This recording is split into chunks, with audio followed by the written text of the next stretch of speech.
Okay, so today is our final lesson of this year. It's the last recording you'll have to watch of Mrs. Conrad teaching algebra. I hope these videos have helped you wrap up this school year. The last section we're going to do is we're going to talk about infinite geometric series. You've already talked about geometric series. What's a geometric series? A geometric series is a series like so.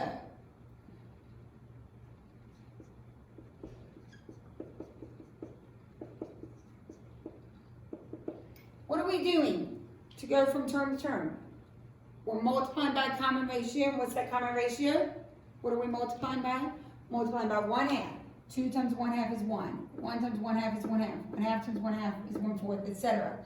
Now, up to this point, we have only talked about finite geometric series when it comes to finding the sum. So in section 4, we talked about how to get the sum of a finite geometric series. That means there was a final term. So maybe I said find the sum of the first 10 terms, so you would figure out the 10th term and get the sum. Well, today we're going to talk about when does an infinite geometric series have a sum? It does. Sometimes it has a sum and sometimes it doesn't.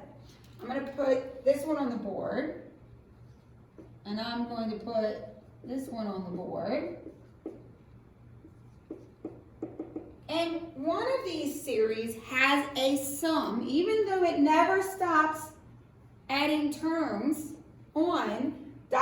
means we just keep going forever, and one of them does not. Let's start with this one.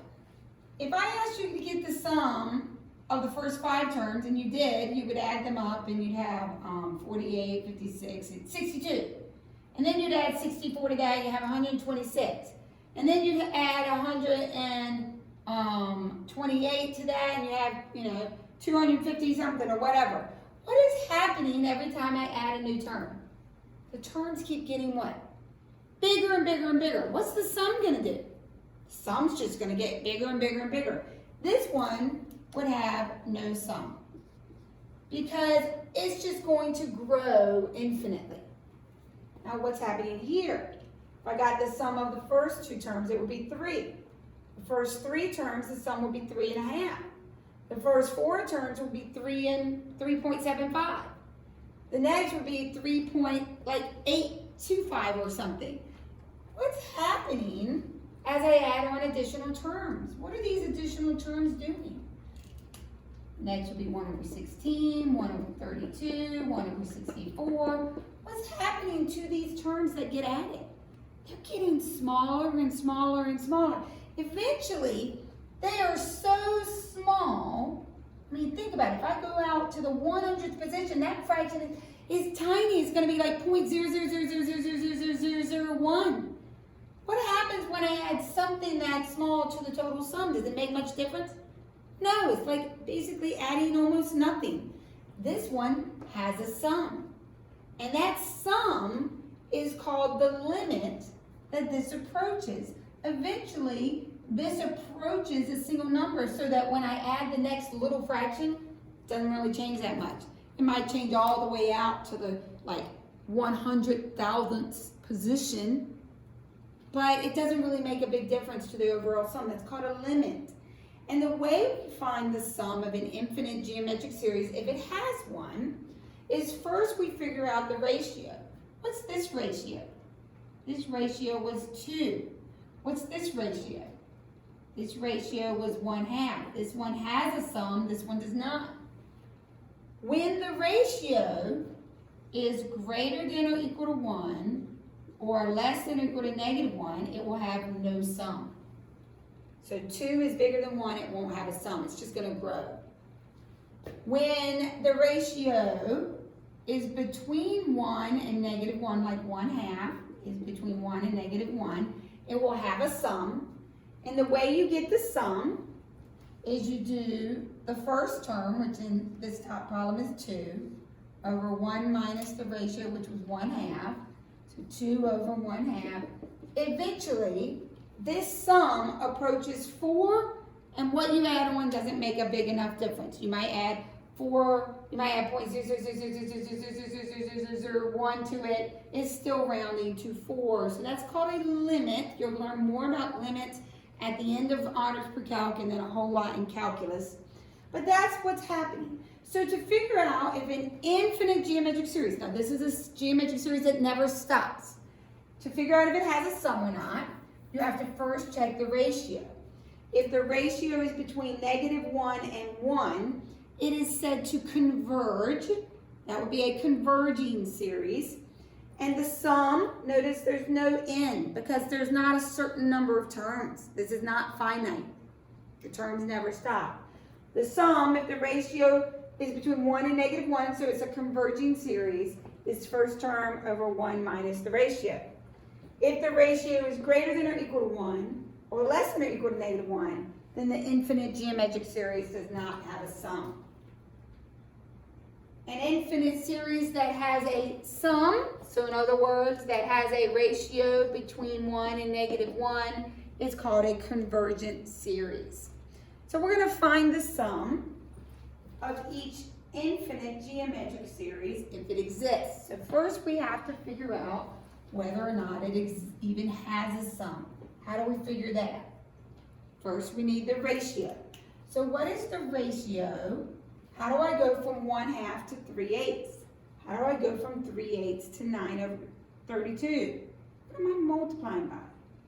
I'm multiplying by 3/4. Let's check it. 1/2 times 3/4 is 3/8. 3/8 times 3/4 is 9/32. So based on this ratio, does it have a sum that exists? Yes, 3/4 is between 1 and -1, so it has a sum. So to get the sum, it's the first term over 1 minus the ratio. So 1/2 divided by 1/4 multiplied by the reciprocal gives me a sum of 2. So this infinite geometric series converges to a sum of 2. What is the ratio for B? What am I multiplying by each time? 1 times -2 gives me -2. -2 times -2 gives me +4. 4 times -2 gives me -8. So my ratio is -2. Does this have a sum? It does not have a sum. If I asked you why, what would be the reason? Because the ratio is greater than or equal to positive, oh, in this case, -2. So the ratio is less than or equal to -1. Good. So let's move on to example 2. Okay, when we see that Greek symbol, sigma, what does that mean? Good, it is the summation symbol. So it means we're going to add up a list of numbers, but we're seeing something we've never seen before. It tells me n starts at 1, so we're going to have a first term, a second term, a third term, a fourth term. Usually this tells me my stopping point. What does this mean? Good, that little sideways 8, you've probably seen it before, means infinity. So we are never stopping. There's no end to the list of terms. So the first thing I like to do is expand this out and see a few terms to see, one, is it geometric? Because we only have a sum if it's an infinite geometric with the ratio between 1 and -1. Arithmetic series, if they're infinite, those sums just grow or decrease forever. They don't have them. So we need to list out the first few terms. So if n is 1, 1 minus 1 is 0. What's anything to the 0 power? 1. So we're left with 24 times 1 plus, plug in 2. 2 minus 1 is 1. So we've got 24 times -1/5 to the first power. What's that leave me with? -24/5 plus, let's plug in 3. 24 times -1/5, 3 minus 1 is 2.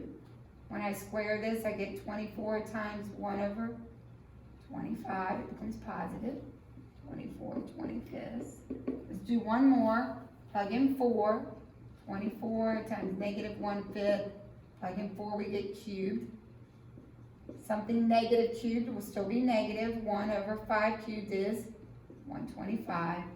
So So negative 24 over 125 plus dot, dot, dot. It's infinite, never stops. So what's the first thing we need to figure out to determine whether or not it has a sum? We have to determine what the ratio is.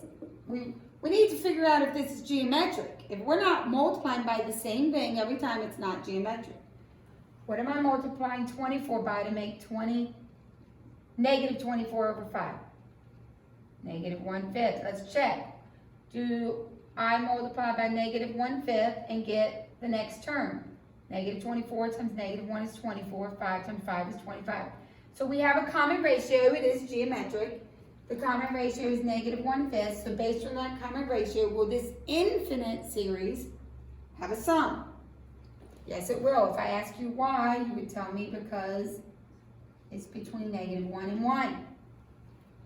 So let's find that sum.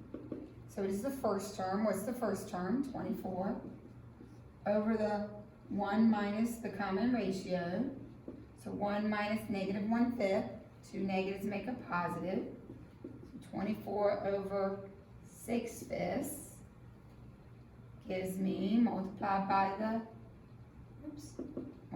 the reciprocal. 6 goes into 24 4 times. So the sum that it converges to is 20. So let's move on to the last example. The last example is something a little different. It's asking us to do something we've not done before. We are not doing 11/6 because with school closing and the extra week we took to prepare for virtual learning, and also virtual learning, there were some things that we didn't get through as quickly as usual. We won't be doing this. Is typically 11/6 is usually the very last lesson of the year, and I did omit some chapter 10 sections that you will pick up next year in pre-calculus. So we want to write 0.39 repeating as a fraction.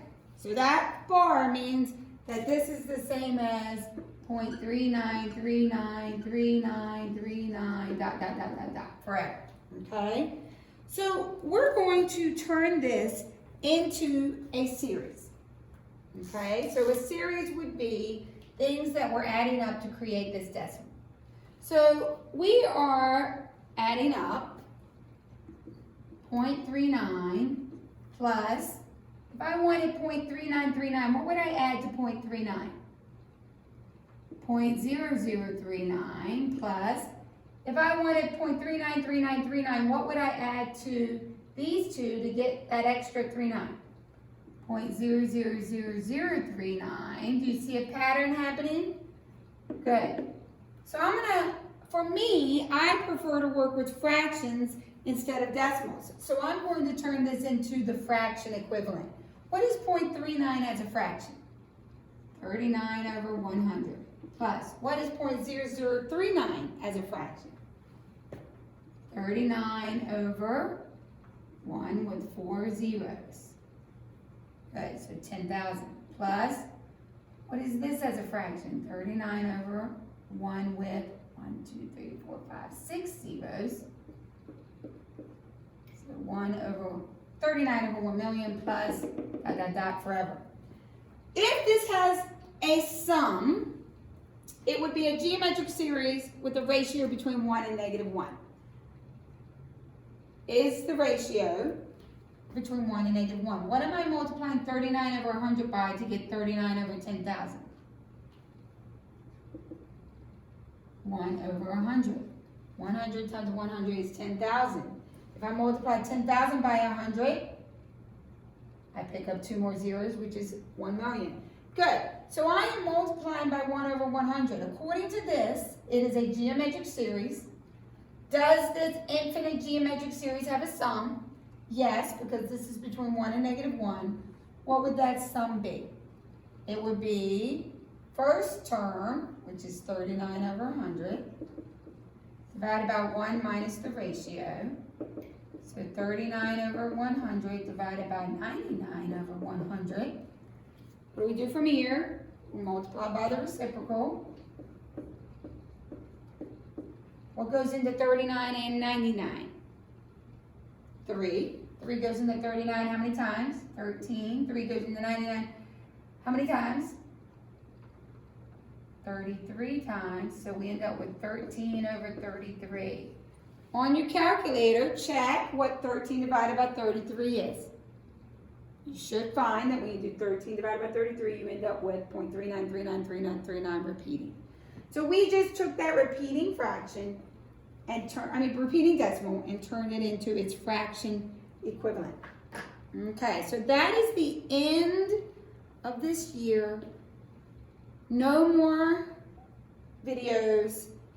Once you do this homework, you never have to watch another video of Ms. Comrade. I'm sorry if they were boring. I hope that they helped, and I really missed not being able to teach these lessons in class where y'all could answer and interact, and I'm sad that we missed out on that, but I'm glad we had Zoom classes and we were able to see each other's faces and talk that way, and I look forward to seeing you in Zoom class to go over this homework this week.